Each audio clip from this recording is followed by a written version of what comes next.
Dans la série des plantes non recommandables, je vous présente le Senson jacobé, l'herbe de Saint-Jacques, une plante très toxique pour les animaux.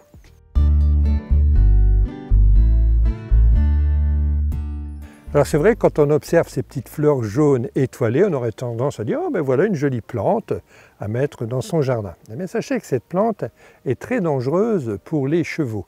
Les chevaux qui consomment cette plante risquent d'en mourir. Le foie est atteint. Concernant les ruminants, comme les bovins, eux aussi risquent d'en souffrir. Fort heureusement, cette herbe n'est pas attractive pour les chevaux et les bovins.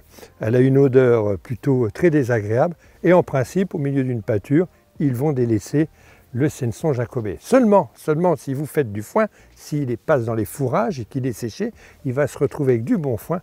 Alors à ce moment-là, les chevaux comme les bovins risquent d'en consommer et avoir des lésions sur le foie irrémédiables. Le Senson jacobé est la plante hôte du papillon goutte de sang, un papillon rouge vif qui annonce la couleur de sa toxicité.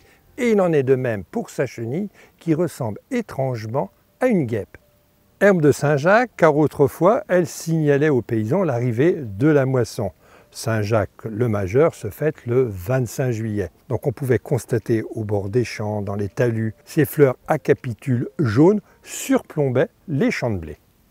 S'agit-il d'une mauvaise herbe ou d'une herbe indésirable? Bien celle-ci, je vais la classer comme mauvaise, car elle est capable d'ensemencer un champ complet, votre jardin. Alors comme elle a pas mal de défauts, il vaut mieux s'en dispenser.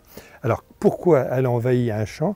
Eh bien si on observe ces akènes avec une petite aigrette, elles sont capables de s'envoler à des kilomètres poussées par le vent.